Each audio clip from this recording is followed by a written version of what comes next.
Okay, so previously we discussed the structure of chromosomes, and we saw chromosome is a very condensed structure or a very dense structure of our DNA molecule. So in today's lecture, we're going to start where we ended from the previous video. And so today we're going to start a new topic on our cell cycle. So cell cycle, this refers to the different stages of the cell which take place inside our body when our cell want to divide. And our cell cycle is divided into two major stages. We have our interphase as well as we have our M phase, also known as mitosis phase. So in today's video, we're going to focus more on our interphase. In next video, we'll see much more details of our M phase, also known as mitosis phase. So today, let's pay attention on our interphase. So interphase, this is the longest stage of our cell cycle. It takes about 90% of all time of our cell cycle. And the reason our interphase actually takes such a long time is because our interphase is divided into three individual phases. So we have our G1 phase, we have our S phase, as well as we have our G2 phases. So these are individual phases of our interphase. So let's see each one of these phases and what actually is taking place during these phases. So let's go and have a look on these phases. So as I said earlier, our cell cycle, this refers to different stages of the cell which take place inside our body when these cells actually wants to divide. And our cell cycle is divided into two major stages. We have our interphase, also we have our M phase, also known as mitosis phase. In today's lecture, we are going to focus more on our interphase. So let's see what actually interphase is. And we already said our interphase, this is the longest stage of our cell cycle. It takes about 90% of all time. And the reason our interphase is actually such a long stage of our cell cycle is because our interphase is divided into three individual phases. So we have our G1 phase, we have our S phase, as well as we also have our G2 phase. So let's see each one of these phases and see what actually is taking place in these phases. Let's start with our G1 phase, also known as the growth phase. So as soon as our cell divides, it enters this G1 phase. And what actually is taking place in G1 phase is our chromosomes actually unwind or uncoil into structure known as euchromatin. And this provides a good environment for the production of our messenger RNA. And this RNA play a very important role in the synthesis of our protein, different type of cell machinery, as well as organelle. So in G1 phase, what actually is taking place is our chromosomes uncoil or unwind into structure known as euchromatin. And the euchromatin produce our RNA. And this RNA play a very important role in the synthesis of different type of protein, different type of cell machinery, as well as our cell organelle. During G1 phase, actually our cell grow in size. The size of our cell, it seems to double in size during our G1 phase. So that's actually what is taking place during our G1 phase. Production or synthesis of different type of protein, different type of cell machinery, as well as our organelle. The cell also grow double in size during our G1 phase. So at the end of G1 phase, we have checkpoint known as a restriction point. And at the restriction point, what actually happens is our cell checks if the condition in G1 phase are favorable, and if the condition has been met or this requirement have been met, then G1 phase, that our cell can exit the G1 phase and it can now enter our S phase.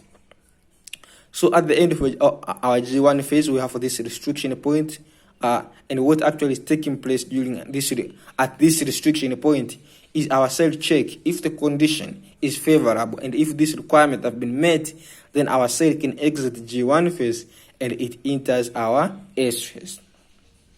But the question is, what if these requirements have not been met? What if the condition is not favorable, and what if the requirement in G1 phase is not met?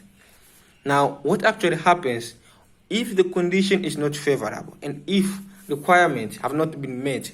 Our cell exits our G1 phase and it actually exits entirely our interphase, and it enters a completely new phase known as G0 phase. So let's see actually what is G0 phase and what actually is taking place.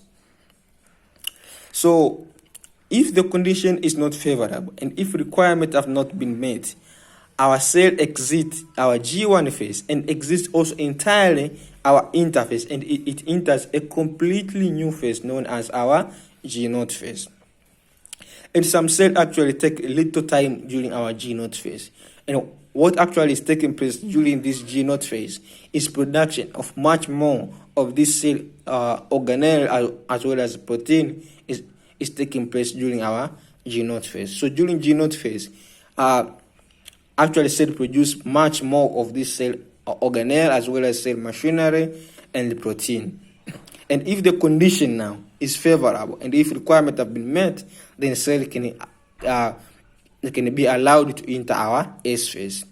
Now some cells, as I said earlier, they spend so little time during our G0 phase, while we have some cells which spend their entire life in our G0 phase. An example of the cells which spend their entire life in G0 phase are our nerve cells, also known as neuron. So neuron can actually spend their entire life in our G0 phase.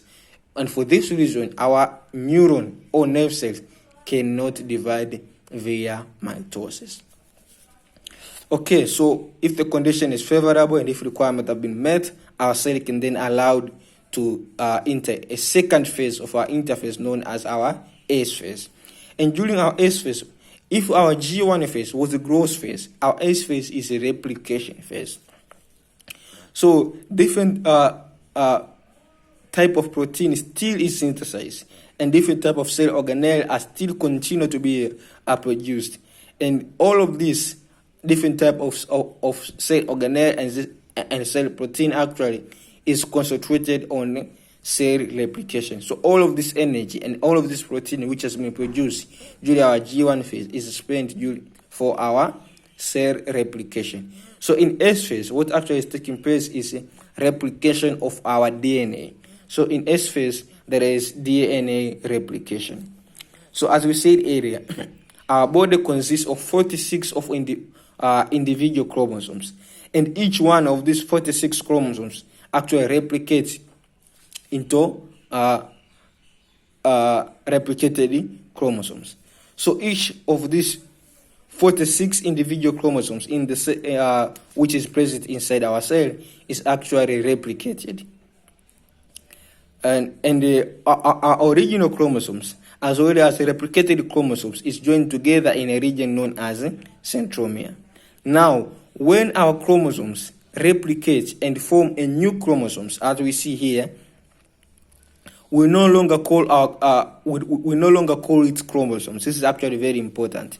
Once our chromosomes replicate, and we now have original chromosomes as well as replicated chromosomes, we no longer call these chromosomes once they are replicated. So once they are replicated, we call this our chromatid. So originally we had 46 chromosomes, but as soon as our cell enter our S phase, these chromosomes replicate, and now once they replicate to form these original chromosomes plus our replicated chromosomes, now we have 92 chromosomes. So initially we had 46, but now we have 92 chromosomes. And because now they are replicated, there is a combination of original chromosomes and the replicated chromosomes. We no longer call these chromosomes, so we say we have 92 chromatid. So chromatid is actually this combination of original chromosomes and the replicated chromosomes. Once these chromosomes replicate to form new chromosomes, we no longer call all of these chromosomes, we call them our chromatid. So this is actually what takes place during our S phase. So let's see also our G2 phase. In G2 phases, the synthesis and production of this protein organelle as well as different type of cell machinery still continues. And at G2 phases, just like our G1 phase had a checkpoint, our G2 phase also, at the end of G2 phase also, we have our checkpoint. And what actually we are looking at, what we want to see at this checkpoint is we are looking for the concentration of special type of protein known as mitosis promoting factor. So In G2 phases, the synthesis of our protein, different type of organelle, as well as cell machinery continues. And just like G1 phase had a checkpoint, G2 phase also has a checkpoint. And what we're actually looking at this checkpoint, what we actually want to see is the concentration of this special type of protein known as mitosis promoting factor. So here we have we are looking for this special protein known as mitosis promoting factor. So at the end of G2 phase, we have this checkpoint, and what we are looking at is a concentration of this special type of protein known as mitosis promoting factor. And if the concentration of this mitosis promoting factor is high enough, then our cell can be allowed now to exit entirely our interphase stage, and it can enter now the second stage of our cell cycle known as our M phase. So if this concentration of mitosis promoting factor is high enough, then our cell can exit our interphase and it can now enter our mitosis phase. So this is what actually taking place during our interphase stage of our cell cycle. We saw there's 3 individual phases of our interphase. We have G1 phase, we have S phase, as well as we have G2 phases. And this is actually the reason why our interphase, it takes such a long time during our cell cycles, because it consists of these 3 individual phases. And we saw the detail of each individual phases and what actually is taking place. So in next video, we'll see now what actually taking place during the process of mitosis and meiosis. So thank you for watching. Enjoy.